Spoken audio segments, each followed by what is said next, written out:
আসসালামু আলাইকুম। আজকে দেখাবো রুই মাছ দিয়ে আলু বিলাহি দিয়ে কিভাবে ঝোল বানাতে হয়।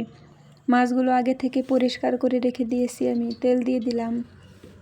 মাছগুলো লাহে লাহে দিয়ে দিব আমি। যে যেরকমভাবে ভেজে খেতে ভালোবাসেন সেরকমভাবে ভাজবেন। মাছগুলো উল্টিয়ে দিব। লালচি লালচি কালারের হয়ে গেলে মাছগুলো আমি উঠিয়ে ফেলেছি। আর কয়েকটা ছিল, সেইগুলো আমি দিয়ে দিলাম। পুরো মাছগুলো হয়ে গেছে। কয়েকটা এখানে আলু কাটতে দিয়েছি, আলু প্রায় কাটা হয়ে গেছে।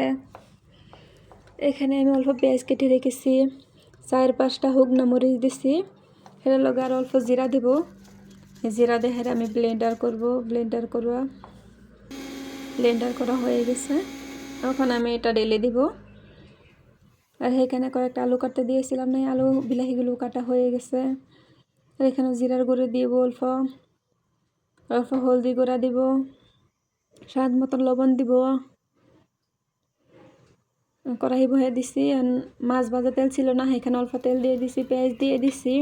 অল্প লাড়াচাড়া করে পেঁয়াজগুলো যখন লালচে কালারের হয়ে যাবে তখন আমি মশলাটা ঢেলে দেব। মশলাটা ঢেলে অল্প পানি দিব, দিয়ে 5 মিনিটের মতন ডেকে দিব কষার জন্য। যখন পুরা কষা হয়ে যাবে তখন আলু বিলাহিটি দিয়ে দিব। আলু বিলাহিটি দিয়ে দিলাম। অল্প লাড়াচাড়া করতে 5 মিনিটের মতন ডেকে দেন। যখন অল্প মজা হয়ে যাবে তখন আমি এটা উদাম করে অল্প পানি দিয়ে দেব। মানে যে যেরকম ঝোল খেতে ভালোবাসেন সেরকম ঝোল দিবেন। ঝোল দিয়ে দিলাম। এখন আমি অল্প ডেকে দিব। আমার সবজিটা প্রায় হয়ে গেছে, মাছগুলো দিয়ে দিব। মাছগুলো দেওয়া হয়ে গেছে, আমার সবজিটা কমপ্লিট হয়ে গেছে। ভিডিওটা আশা করি আপনাদের কাছে ভালো লাগবে। যদি ভালো লেগে থাকে আমার চ্যানেলটা সাবস্ক্রাইব করে আমার পাশে থাকবেন আশা করি।